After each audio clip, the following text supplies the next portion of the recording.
أعوذ بالله من الشيطان الرجيم بسم الله الرحمن الرحيم وبه نستعين وهو خير ناصر ومعين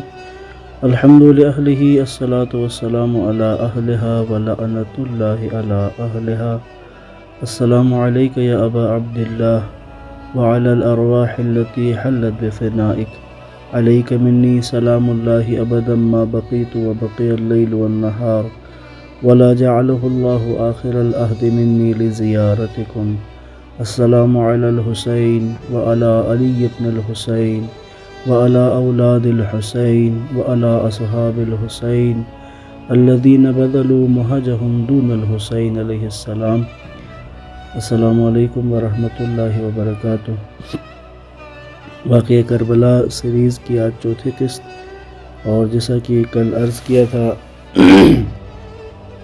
کہ ہم 58 ہجری میں امام حسین علیہ السلام نے منی کے مقام پر جو خطبہ دیا تھا عالم اسلام کے خواص کو، عالم اسلام کے ان علماء کو، ان سرداران قبائل کو اور معاشرے کے ان مؤثر افراد کو کہ جن کو حج کے موقع پر جب حج کے اعمال اور تمام ہوئے منی میں جب قیام کیا جاتا ہے، اس دوران میں دعوت دی گئی تھی پہلے سے، اور سب لوگ امام حسین علیہ السلام کی دعوت پہ منی میں امام کے پاس تشریف لائے۔ منی میں امام حسین علیہ السلام کے لیے ایک بڑا خیمہ لگایا گیا تھا۔ اس بڑے خیمے کے اندر 1000 افراد، کم و بیش 1000 افراد یہ امام کے پاس موجود تھے، سارے آ گئے تھے، اور اس میں وہیں علماء تھے اور قبائل کے سردار اور اپنے اپنے علاقوں کے مؤثر افراد، یعنی ایک خواص کا مجمع تھا۔ امام حسین علیہ السلام نے جب سب جمع ہوئے تو بعد از حمد و خدا اور رسول اللہ پر درود کے بعد امام علیہ السلام نے ان سے ایک خطبہ ان کو دیا جو تاریخ میں خطبہ منی کے نام سے مشہور ہے، اور اس خطبے کے 3 حصے ہیں۔ امام حسین علیہ السلام نے پہلے حصے میں امیر المؤمنین کے فضائل بیان کیے ہیں، دوسرے حصے میں امر بالمعروف اور نہی عن المنکر کے بارے میں بات کی، اور تیسرے حصے میں علماء کی ذمہ داریوں، خواص کی ذمہ داریوں پر بات کی۔ ہم تھوڑا سا ان تینوں کو بیان کریں گے اور کچھ پس منظر بھی ساتھ میں۔ تو آج کی جو گفتگو ہے اس میں ہم خطبہ منی کو ہی بیان کریں گے انشاءاللہ۔ کل کی گفتگو سے ہم واقعہ کربلا کا جو باضابطہ آغاز ہے امام کی مدینہ سے ہجرت کے بعد کا، وہاں سے ہم انشاءاللہ آغاز کریں گے۔ امام علیہ السلام نے جب یہ خطبہ دیا تو اب آپ کے علم میں ہوگا کہ امیر شام کی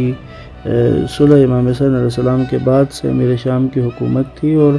اس نے امیر المؤمنین علی بن ابی طالب علیہ السلام کے اوپر سب و شتم کا سلسلہ جاری کروایا، اور باقاعدہ ممبروں سے یہ امام مولا علی کے اوپر سب و شتم کیا جاتا تھا۔ اور جب یہ اس طرح کی سچویشن، اس طرح کی صورتحال تھی، اب یہاں پر امام حسین علیہ السلام نے ان خواص کو کہ جو علماء جس میں ایک بڑی تعداد میں تھے، اب امام علیہ السلام نے مولا علی کے فضائل یہاں پر بیان کیے، اور جب بھی کوئی فضیلت آپ بیان کرتے تو اس سے پہلے اس پورے مجمع کو قسم دے کر پوچھتے تھے، سوالیہ انداز میں مولا علی کے فضائل ان کے سامنے بیان کیے۔ یوں انداز تھا کہ میں تمہیں خدا کی قسم دے کر تم سے سوال کرتا ہوں، بتاؤ کیا رسول اللہ نے میرے والد کے بارے میں یہ نہیں کہا تھا کہ میں علم کا شہر ہوں اور علی اس کا دروازہ ہے؟ جو بھی آنا چاہے علم شہر علم کے پاس تو وہ دروازے سے آئے۔ تو سب جواب دیتے تھے کہ بلا واللہ، کہتے تھے کہ ہم اللہ کی قسم ایسا ہی ہے جیسا آپ کہہ رہے ہیں۔ اسی طرح امام علیہ السلام نے دوبارہ سوال کیا، بتاؤ میں تمہیں اللہ کی قسم دے کر تم سے پوچھتا ہوں، کیا رسول اللہ نے یہ میرے والد کے بارے میں نہیں کہا کہ اے علی، میری تجھ سے منزلت، میرا تجھ سے ربط وہی ہے کہ جو موسیٰ اور ہارون کا تھا، فرق صرف اتنا ہے کہ میرے بعد کوئی نبی نہیں آئے گا۔ سب ایک زبان ہو کر جواب دیتے تھے کہ بالکل ایسا ہی ہے، ہم تائید کرتے ہیں، تصدیق کرتے ہیں کہ ایسا ہی ہے۔ یوں مولا علی کے فضائل ایک ایک کر کے وہ مشہور احادیث کی جس کی آج بھی اسی طرح سے ہے، ان احادیث وہ دونوں طرف کے منابع مکہ مکتب صحابہ کے منابع میں بھی وہ احادیث موجود ہیں مولا علی کے فضائل میں، اور مکتب اہل بیت میں تو بدرجہ اتم وہ فضائل موجود ہیں۔ جب فضائل مولا علی کے بیان کیے تو اس سے بھی ایک پورا پیغام جاتا ہے اس عمل سے، اس بات سے کہ یہ جو اس وقت ممبروں سے کیا جا رہا ہے، اور آپ علماء ہیں، آپ خواص ہیں،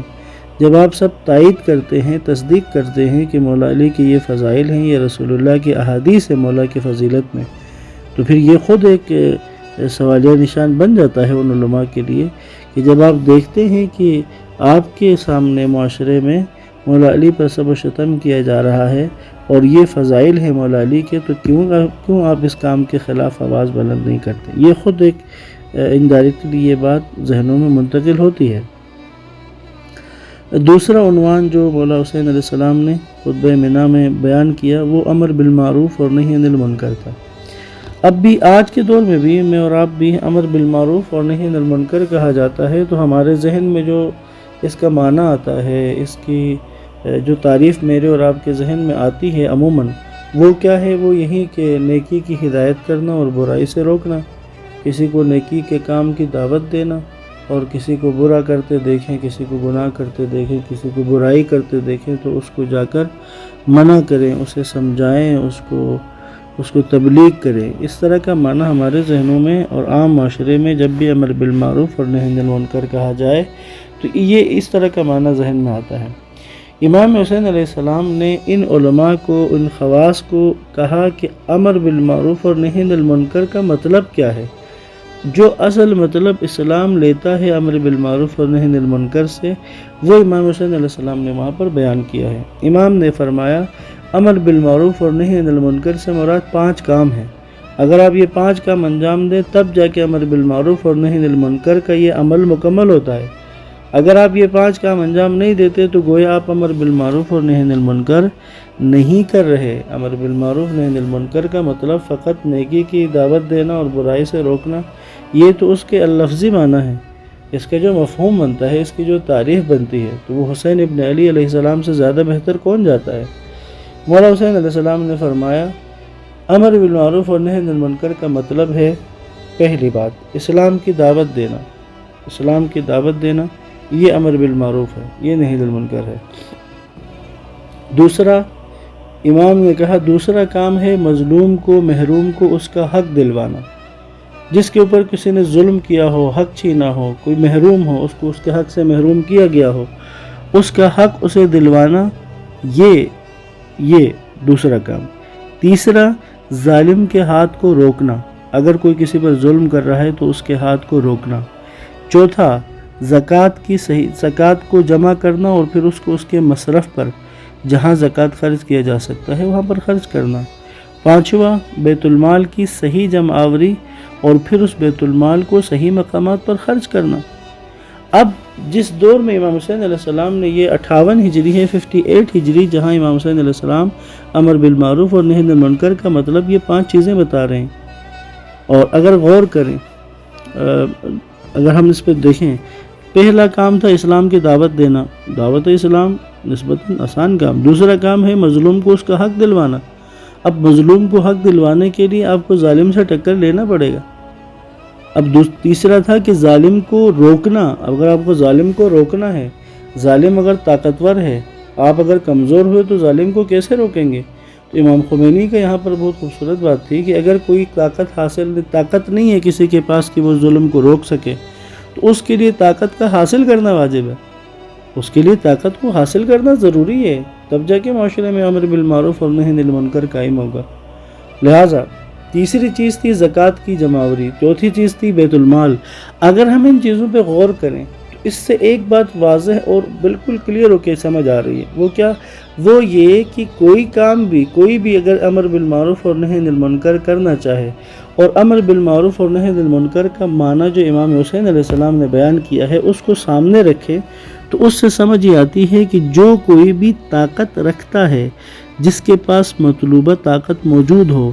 جو ظالم کا ہاتھ پکڑ سکتا ہو، جو مظلوم کا حق دلوا سکتا ہے، وہیں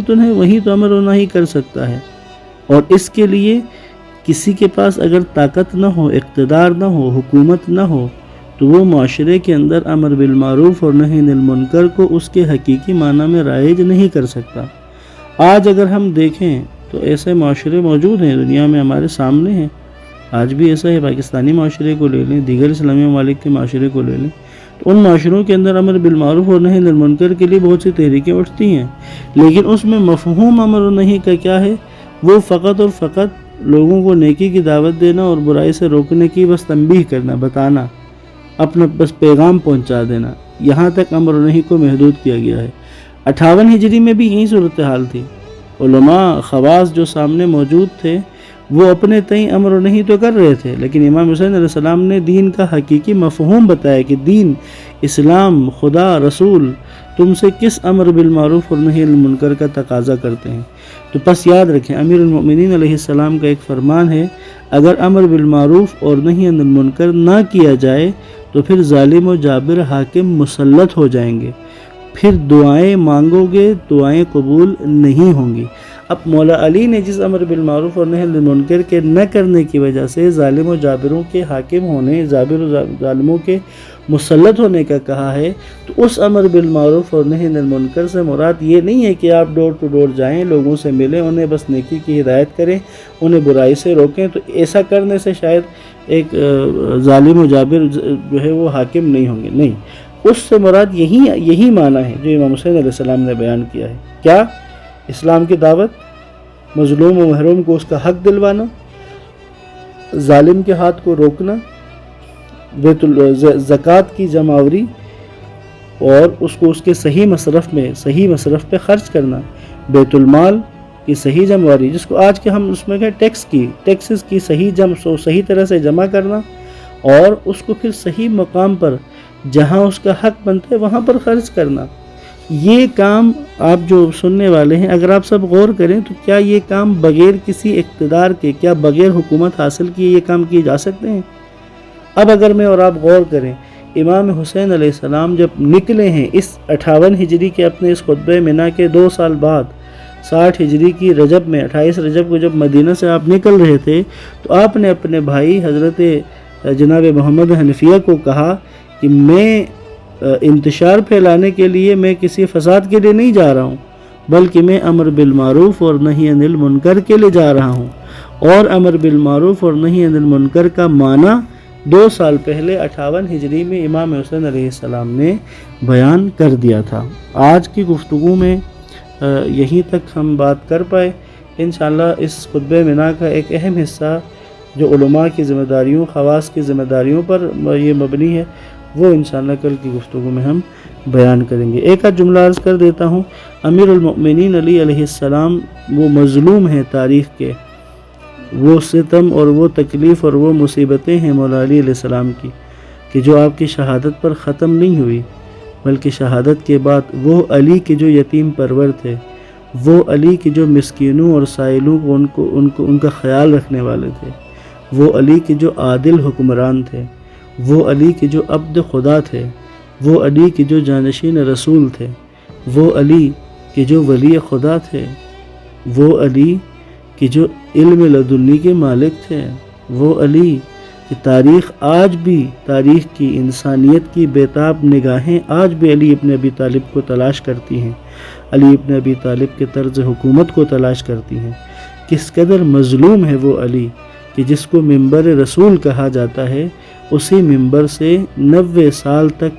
اس مظلوم تاریخ کے اوپر سب و شتم کیا گیا، لعن و طعن کیا گیا۔ اے علی، آپ مظلوم ہیں، تاریخ کے مظلوم ہیں۔ مولا آپ کے غم میں آنسو بہانے کے لیے یہ بات بھی بہت بڑی ہے کہ آپ جیسی شخصیت، علی جیسی شخصیت، علی جیسا انسان، علی جیسا امام، ان کے اوپر سب و شتم کیا جائے، منبروں سے لعن طعن کیا جائے، اور وہ لوگ بیٹھے ہوئے ہوں کہ جنہوں نے مولا کے فضائل رسول اللہ کی زبانی سنے ہوئے ہوں، اور وہ وہاں پر آواز بلند نہ کریں۔ بس یہ ایک خود مصائب کا ایک بہت بڑا حصہ ہے امیر المؤمنین کا۔ یہاں پر اپنی بات تمام کرتا ہوں، انشاءاللہ کل اس سے آگے بات کو جاری رکھیں گے۔ السلام علیکم ورحمۃ اللہ وبرکاتہ۔